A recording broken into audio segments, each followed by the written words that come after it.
Hi everyone. So this video is going to be about the difference of using glue and water as a filler. I'm not actually sure what it's called. I should probably look into that. Compared to using Flortrol in paint to do a fluid painting.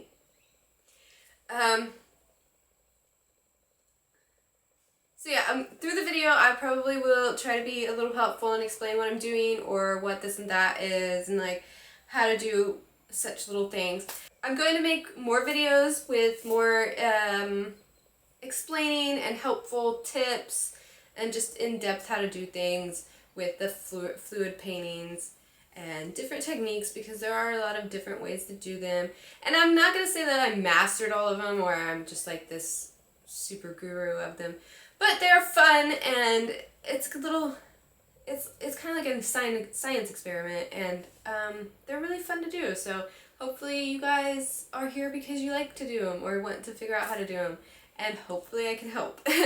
So thanks for watching. Okay, so I have already primed the two canvases. I used these before, and I just wanted to reuse them because I didn't like how that came out. And what I mean by prime is I just took some paint that I'm going to use and just put it on both and kind of evenly spread it out, sort of. I added Flortrol with it to spread it easily.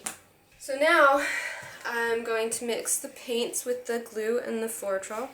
And the colors that I'm using is a vanilla ice cream, it's called Cloudless,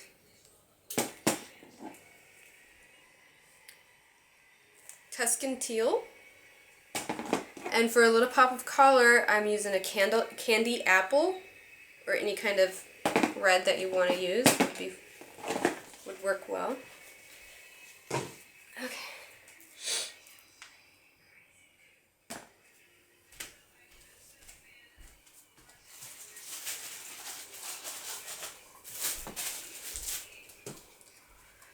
So I'm going to mix the glue and water mixture first. And how I'm going to do that is I'm going to take one of the cups, an empty one, pour about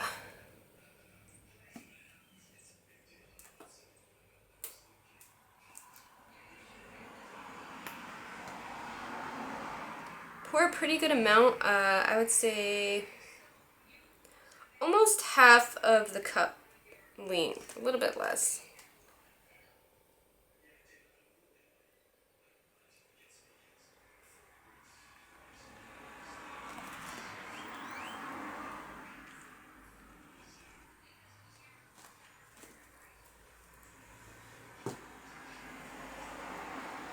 Okay, so we have the glue in the cup, and then we're going to mix the same ratio of water, so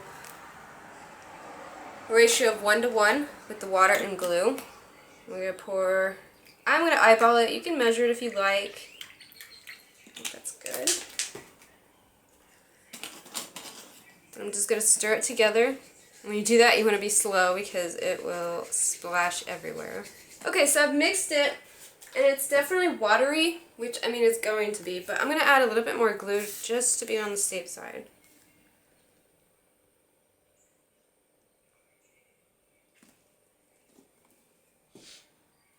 And I'm going to mix that up.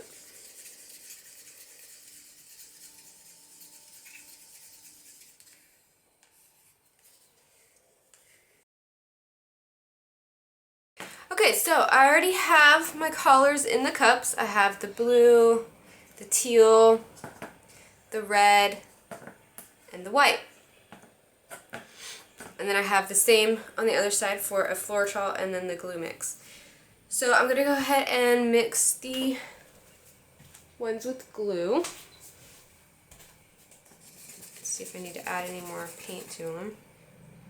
I'm just going to eyeball this, but roughly the same amount of paint. You should put the same amount of glue water mixture in.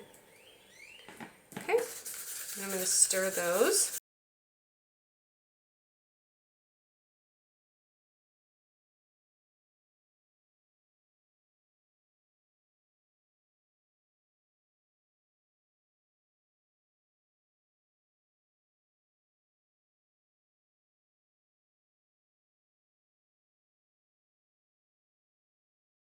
Okay, so I've mixed all the glue and water with the paints on this side, and then on this side I've already did it with the blue because I used that for the cover, and then I'm just going to do it with the rest of the colors. And with the Flortrol, this is what it looks like. With the Flortrol, you're going to mix the same amount paint as you do with the Flortrol, so 1:1 ratio again.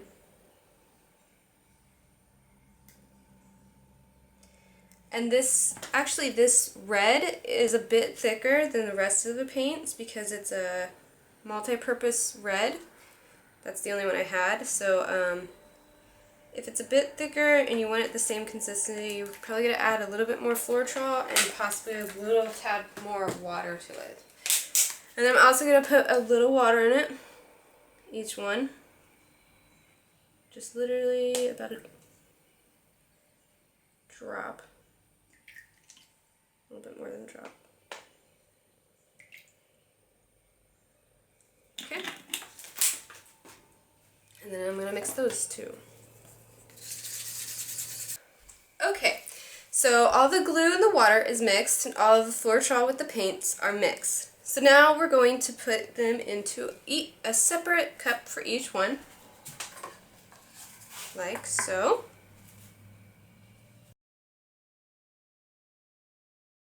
So I'm going to start with, I think I'm going to start with blue. The light blue. Stir that a little bit more, and then I'm just going to add it to the cup. All of it. There's a lot of different ways to do pours. A lot of different techniques, and the way you pour it, you'll come out with different techniques. But for this one, it's going to be pretty simple, just so you can get the likeness of it and understand the basics of it. Then I think I'm going to do the dark teal color.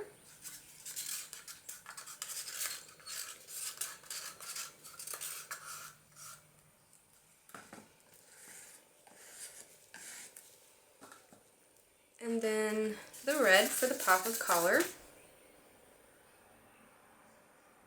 So I don't know if you can see this, but let me see. When I pour it, the way it mixes is very it mixes together well. It doesn't sit on top of itself like you'll see with the Flortrol. That's because the glue and water, I mean obviously it's water and glue, which I think may be water-based. So it's not going to sit on top of itself as much as it would with the Flortrol.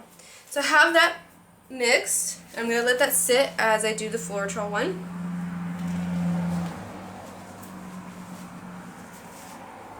And then I'm just going to do the same thing. I'm going to do the light blue. And then using Flortrol, sometimes you'll find the latex doesn't mix or is a little gloopy, so we just pour that out and you just watch for it so you can take it out and it doesn't ruin the whole painting.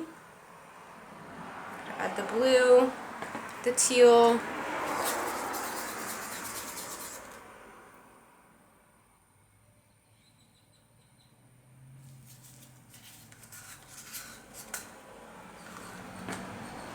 the red. Let's see if we can show you.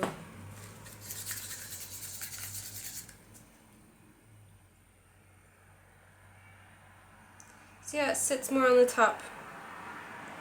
It's because the Flortrol makes it thicker. Well, it doesn't lose its thickness, but it doesn't water it down as much as you may think. And then I'm going to add the white. Okay. So let me move some of these out of the way before we do the... Now this kind of painting is called a dirty cup pour because you're mixing all the colors in That's the difference so far. You can even see some cells in the glue and water and a few in the Floetrol. Yeah, and so anyways, if you see the word dirty pour, all it means is that, you know, you're mixing all the colors into one cup and it kind of looks muddy or dirty, I guess. Alright, so we're going to flip these, and how I'm going to do it is just do that. And then I'm going to let it marinate for a second. Do the same with the Flortrol one.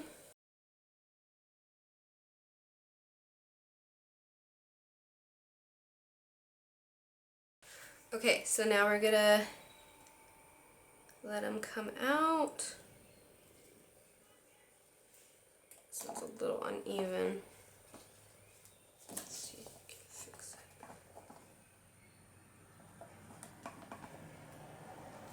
Okay, so obviously there's some bubbles in it. So what we're going to do is, instead of just popping them, I'm going to use a torch. Just go over it real quick. Try to pop those out.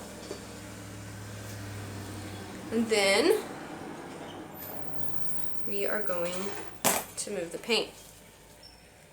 So this little technique, putting your fingers there like that, just moves it without losing all of the paint at once, because trying to get the corners is a bit difficult sometimes.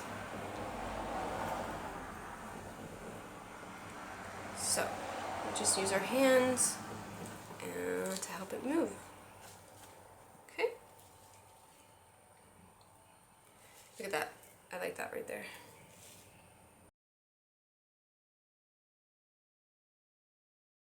This is definitely a messy sport. I'm just kidding. It's a messy way to paint. But can be really fun. And a lot of crazy things can come out of it. Something right there.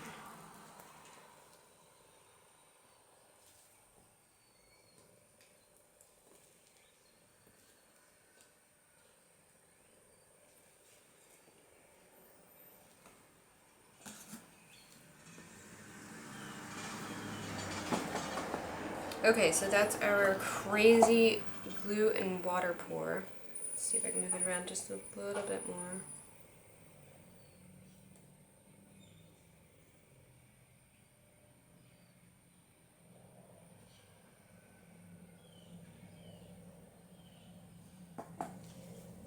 That's pretty much the rest of that. You can add you can use a little bit more flame to it to see if there's any more bubbles in it. And also, adding a little flame to it will sometimes bring out more underlaying colors and designs that you may not have seen. And we're going to pop it with the torch. Just a tad. See all the crazy cells and everything that popped out. It's really cool. So we're going to do the same thing and move it around. Now, even with just moving it around, there are different techniques you can use. Like, you know, you can go from pouring it to this side and then moving it to this side, to this side, to this side. And that's going to cause one design. And if you move it around another way, it's going to make a different design. So it's just experimenting, learning, and seeing what you like, how you like it to come out.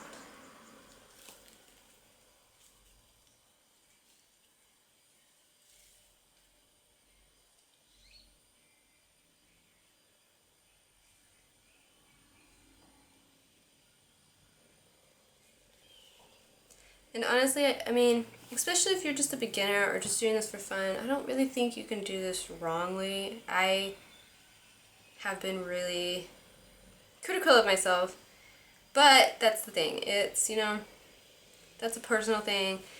Some people are just happy with, you know, they're more confident.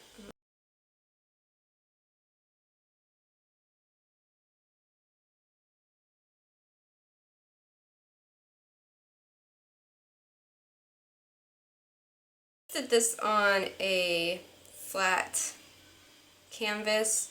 And honestly, I wouldn't really recommend these for the pour paintings because they tend to bow easily, and I feel like when you have a little, you know,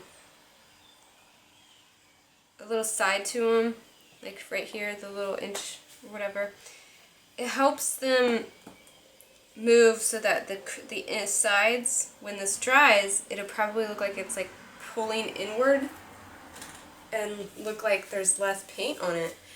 And I really don't like that personally. But as I said, if you're just doing this for fun, or, you know, you're not trying to be serious or like trying to be Picasso, then, I mean, it's not a big deal. Like, whatever makes you happy is what is the point. And, I mean, anybody can do this, and it's really fun, and it's extremely messy. And unless you have a problem with being messy, which I kind of do, which is weird that I like doing this so much, but anyways. So this is basically the outcome. I'm gonna add a little bit more torch to this baby. And if you watch, you can see that it does pop out more cells. It pops out more like depth of the collars altogether. And yeah. Now, sometimes you're gonna have to like go in and find those babies. See, that's from the Flortrol. That's what happens with Flortrol. It's Liquitex, or it's latex, so it gets gloopy, and I think it has something to do with it drying. I'm not sure. Okay, so those are the paintings.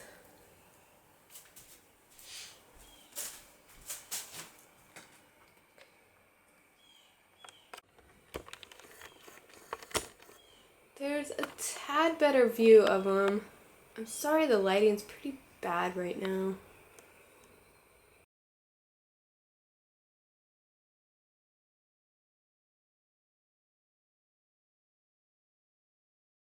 Well, everybody, that's the end of that video. I hope that it helped you a little bit or gave you some helpful suggestions. If you have any questions or suggestions, let me know in the comments. Thank you for watching. I'll see you next time. Bye.